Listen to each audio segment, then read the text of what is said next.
Labas vakaras. Eteryje darbą pradeda Dzūkijos televizijos žinios studijoje. Dirbu aš, Vaidas Praspaliauskas, ir kviečiu jūs žiūrėti. Netrukus žiniose matysite. Automobilius nakčiai statančių autobusų sustojimo vietose net baido ir baudos. Šalia pėsčiųjų tako yra pakankamai didelė aikštelė įrengta, bet visi stato kažkodėl tai važiuojamų daly ir stoteliai. Policija ieško dingusio vaikino. Kūrybingi alytiškiai bibliotekoje eksponuoja savo tapybos darbus. Vidmantas pasakė, kad mes visi esam talentingi, nors aš niekada nepiešiau, niekada. Atėjau, pabandžiau ir nustebau pati, kad kažkas gaunasi, kažką sugebu, galiu. Alytiškiai pastebi, kad kai kurie gyventojai, pažeisdami kelių eismo taisyklės, savo transporto priemonės nakčiai stato viešojo transporto sustojimo vietose. Tuomet ryte viešajam ir mokykliniams autobusiukams tenka sustoti važiuojamojoje kelio dalyje, taip sukeliant avarinės situacijas ir pavojų išlipantiems keleiviams. Plačiau Daina Baranauskaitė. Šios vaizdus ankstų rytą užfiksavo Alytaus miesto Vidzgirio seniūnaitijos seniūnaitis Ramūnas Masilionis. Viešojo transporto vietose alytiškiai stato automobilius, o atvykus mokykliniam ar maršrutiniam autobusui tenka sustoti važiuojamoje kelio dalyje. Viešosios tvarkos skyriaus vadovas neneigia, kad problema labai opi. Taip, šita problema yra pakankamai aktuali ir jinai aktuali buvo visada, bet kai nuo praeitų metų pradėjo naujas vežėjas aptarnauti miestą ir atsirado papildomų maršrutų, atsirado papildomų stotelių ir maršrutų tas intensyvumas padidėjo. Bet gyventojai kažkaip tai vertindami, kad jie neturi kur statyti automobilių, tai po darbo jie palieka tos automobilius nakvot gatvėje. Ir kaip taisyklė užstato maršrutinio transporto sustojimo stoteles. Dar praėjusiais metais viešosios tvarkos skyrius taip pat gavo filmuotą medžiagą, kaip mokyklinis ir maršrutinis autobusai turi sustoti eismo juostoje, kliudo kitoms transporto priemonėms, kurioms tenka kirsti ir dvigubą eismo juostą. Tuomet skyrius ėmėsi priemonių, fiksavo ir baudė pažeidėjus. Rezultatas pasirodė kažkur tai po poros savaičių, aišku, ne iš karto, nes vieni, kurie nubausti jau nestatė, o kiti matydami, kad laisvą galima pasistatyti, tai jie toliau naudojasi tą. Kol ratas apėjo, tai praktiškai jau dienos metu mes jau nerandam. Pavieniai atvejai, vienas kitas būna. Bet šiai dienai išlieka dar problema, kad autobusai pradeda pakankamai anksti kursuoti ir darbo laikas, tie gyventojai tuo laiku dar būna nepatraukę. Tai čia vėl trukdis tas yra. Tai ko gero mes dar imsimės vienos tokios kaip ir prevencinės priemonės, ne tik prevencinės priemonės, bet jau su konkrečiu bus ir surašomi protokolai su nurodymais. Jei negalima bus nurodymų, tai bus kviečiami ir protokolai surašomi ir nutarimai priimami. Tai mes ankstesniu laiku iš ryto darysim tokius, momentinius reidus. Vienos problematiškiausių Alytuje Jurgiškių, Gardino ir Ligoninės gatvė ties žiedinio apvažiavimu prie gydymo įstaigos. Taip pat daugybė šios srities pažeidimų Kepyklos gatvėje, kur anksčiau nevažiavo viešasis transportas. Šalia pėsčiųjų tako yra pakankamai didelė aikštelė įrengta, bet visi stato kažkodėl tai važiuojamų daly ir stoteliai. Ir praktiškai irgi taip kažkur per 2-3 savaitės mes ten išgyvendinom tą transportą iš tos aikštės, iš sustojimo vietos. Kartais pietų laike, paukodamas aš pats jau sakau, pietų laiko, net ir šiandien 4 pažeidėjus užfiksavau tiesiog vidury tos stotelės sustoja, atvažiavę pavalgyti ar dar kokiais reikalais, o autobusas turi sustoti vidury gatvės ir išleisti keleivius. Anot viešosios tvarkos skyriaus vadovo, alytiškiams dėl šių pažeidimų dažnai tenka pakloti baudų. Pirmą kartą, jeigu neturi pažeidimų ir nuobaudų pagal šitą straipsnį, tai yra 417 straipsnis, nes jis turi net 8 dalis, o mes, mūsų skyrius antrą dalį, tai yra kelio ženklai, ženklinimas, automobilių statymas, vejos, šaligatviai. Tai Pirmą kartą, jeigu jis neturi, tai yra pusė minimalios baudos, tai yra 15 eurų. Tai surašomas iš karto jam nedalyvaujant ir išsiunčiami dokumentai jam į namus susimokėti. Jeigu jau jis ne pirmą kartą pažeidęs, tada yra sankcijos ribos nuo 30 iki 90 eurų. Tada jau mes jau kviečiam pas save, surašom protokolą ir priimam nutarimą ir paskiriam baudą. Ar dažnai tenka alytiškiams papurtyti kišenes dėl šių pažeidimų? Šiaip tenka ir nemažai, galbūt net pasakysiu, kažkur tai apie 30% visų pažeidimų. Daina Baranauskaitė, Marius Šagunevičius, Dzūkijos televizija. Policija prašo gyventojų pagalbos dėl dingusio jaunuolio. Netrukus pamatysite jo nuotrauką, tad visus turinčius bet kokios informacijos apie jo buvimo vietą praneškite pareigūnams.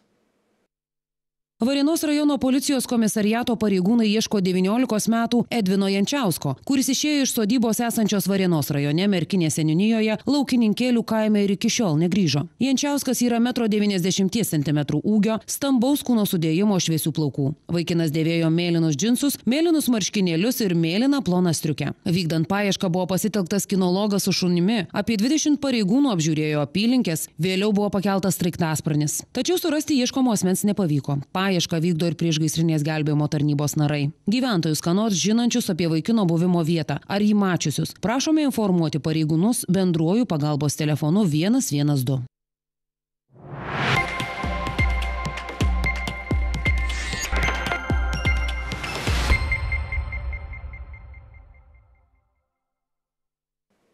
Alytaus Jurgio Kunčino bibliotekoje atidaryta Alytaus jaunimo centro dailės studijos suaugusiųjų grupės tapybos darbų paroda.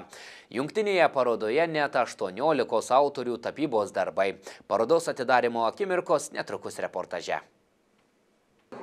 Jurgio Kunčino viešojoje bibliotekoje veikia jaunimo centro dailės studijos suaugusių grupės tapybos darbų paroda. Lankytojų dėmesio laukia spalvingi, įvairia technika sukurti net 18 autorių kūriniai. Talentingiems alytiškiams atskleisti tapybos meno subtilybės jau 3 metus padeda šios studijos vadovas, dailininkas Vidmantas Jankauskas. Šiuo metu būtent šio kolektyvo veikiančios 3 parodos, tai šita būtų 3. Tai viena dar veikia jaunimo centre, konferencijų salėje, menų pirtyje ir būtent šioje salėje bibliotekoje. Žmonės skirtingų charakterių, aišku, rodo ir skirtingus darbus. Autoriai, grupėje yra, vienoje grupėje 9 žmonės ir kitoje, tai reiškia 18 žmonių ir jie parodo tai, ką nutapė per paskutinius 2 mėnesius.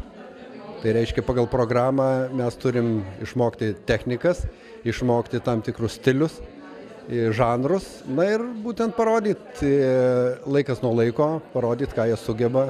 Be abejo, tomis parodomis patys džiaugiasi autoriai ir džiugina Alytaus miesto gyventojus. Ši tapybos studija, kaip teigia ją lankančios alytiškės, tai atradimų, kūrybinių sumanimų įgyvendinimo ir bendrystės sala, kuris suburia įvairių profesijų bei įvairaus amžiaus žmonės, norinčius išbandyti save, kūrybiškumo ir saviraiškos srityje. Labai patinka man buvimas su tai žmonėm. Kažkaip likimas lėmė taip, kad prieš 3 metus sukrito visiškai nepažįstami žmonės, skirtingo amžiaus, skirtingo išsilavinimo, skirtingo tikėjimo, skirtingų pažiūrų. Bet tas bendras interesas kartu būti, kurti, dalintis, taip visus suvienijo, kad mes esam kaip viena šeima. Tai aš mėgaujuosi dar buvimu su žmonėm. Labai smagu, kai vieni kitus suprantam. Ir be abejo labai gerai, kad mes turime Vidmantą Jankauską, kuriam viskas yra gražu, fantastiška. Tai turbūt gyvenime ne vienas žmogus tiek gali pagyrų ir skatinimo, motyvavimo, kaip aš šitoj studijoje. Ir kad aš piešiu, tai tikrai nesitikėjau, nes mano buvo toks tikslas, kad išmokti įvaldyti šešėlius, šviesa, šešėliai, tai va taip. O paskui atradau, kad yra labai smagu ir labai patinka. Tapau aliejum, tapau akrilu, esu nutapusi jų daug. Pirmiausia, tai išsikeliu savo uždavinius, ką noriu sužinoti, ką noriu įvaldyti. O jeigu jau yra kūryba, tai tiesiog ką jaučiu. Tai va tada, kai būna ką jaučiu, tai būna ta pati kūryba. nes kai yra iškeliami tikslai, ar tai būtų natūrmontas, ar kokie tai gėlės, žiedai, tai yra vienaip, o kūryba, tai ką aš jaučiu. Tai labai skirtingai. Vidmantas pasakė, kad mes visi esam talentingi, nors aš niekada nepiešiau, niekada. Atėjau, pabandžiau ir nustebau pati, kad kažkas gaunasi, kažką sugebu, galiu. O darbų turiu jau daug nutapius, virš 30 kokio. Man tai teikia didelį malonumą. Tiesiog terapija. Kursų lankytojų kūrybinės galios stebina net patį mokytoją dailininką Vidmantą Jankauską. Na, laikas nuo laiko aš vis pasižiūriu į juos dirbančius, pasižiūriu į jų darbus, eksponuojamus darbus. Ir vis artėju prie to, kad galvoju, jog netrukus tapsiu geru mokytoju. Nes sako, geras, jeigu mokiniai pralenkia savo darbais mokytoją, mokytojas jau tampa geru. Meno mylėtojai šių tapytojų mėgėjų kūrybą Jurgio Kunčino bibliotekoje gali pasigrožėti iki kovo 29 dienos. Vilma Slabačiauskienė, Marius Šagunevičius, Dzūkijos televizija.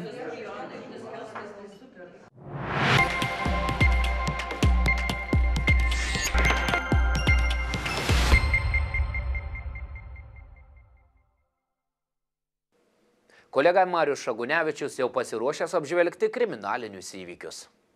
Kovo 11 dieną Varėnos rajone geležinkelio kelyje Varėna-Matuizos pastebėta, kad sugadinta įmonei Lietuvos geležinkeliai priklausančios stybinio šviesoforo transformatorių dėžė. Nuostolis 350 eurų. Kovo 16 dieną apie 11 valandą Varėnos rajone Senųjų Naniškių kaime žodinio konflikto metu moteris smurtavo prieš savo giminaitę. Kovo 18 dieną apie 19 valandą Lazdijų rajone Avižienių kaime konflikto metu neblaivus vyras smurtavo prieš savo nepilnametę dukrą. Įtariamasis sulaikytas ir uždarytas areštinę. Marius Šagunevičius, Dzūkijos televizija.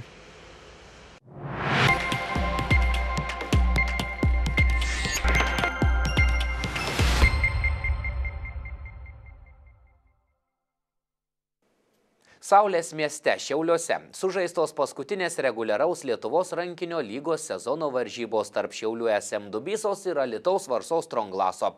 Visas varžybas vyravęs atkaklus žaidimas minimalia nesėkmė pasibaigė Alytaus klubui. Šiauliuose sužaistos paskutinės Lietuvos rankinio lygos reguliaraus sezono rungtynės tarp Šiaulių SM Dubysos ir Alytaus Varsos Stronglaso. Rungtynės namų aikštelėje rezultatu 29-28 laimėjo šiauliečiai. Pirmasis kėlinys buvo panašus į finalo kovą, nes nei viena komanda neįstengėsi plėšti didesnių nei 2 įvarčių skirtumų. Tačiau visą kėlinį vyravo lygus rezultatas. Vis dėlto kėlinį sėkmingiau užbaigė dzūkai 14-15. Neįpusėjus antrajam kėliniui alytiškiai pradėjo spurtuoti ir greitai susikrovė 4 įvarčių pranašumą 16-20. Šį skirtumą SM Dubysai buvo labai sunku persverti savo naudai, tačiau bėgant paskutinėms kėlinio minutėms rezultatas vėl išsilygino 27-27. Tiksint paskutinį minutę įvyko tikras nervų karas, kurio net laikė šiaulietis Aivaras Budrys ir alytiškis Nedas Buranko. Abu rankininkai buvo pasiųsti pailsėti 2 minutėms. Tądien Fortuna nusišypsojo šiauliečiams ir rungtynes jie laimėjo 29-28. Alytaus Varsos Stronglaso komandoje rezultatyvumu išsiskyrė Nedas Buranko pelnė 7, Deivas Eidukonis pridėjo 6 bei Žygimantas Micevičius įmetė 5 įvarčius. Atkrintamosios varžybos prasidės kovo 27 dieną, o alytiškių varžovų taps Kauno Ąžuolo KTU ekipa. Marius Šagunevičius, Dzūkijos televizija.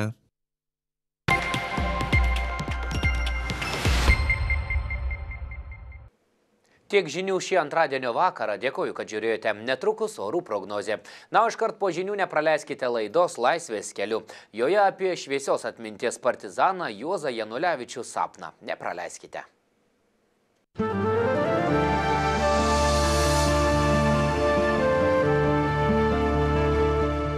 Rubrika remia Sumani TV, naujos kartos Seagates televizija.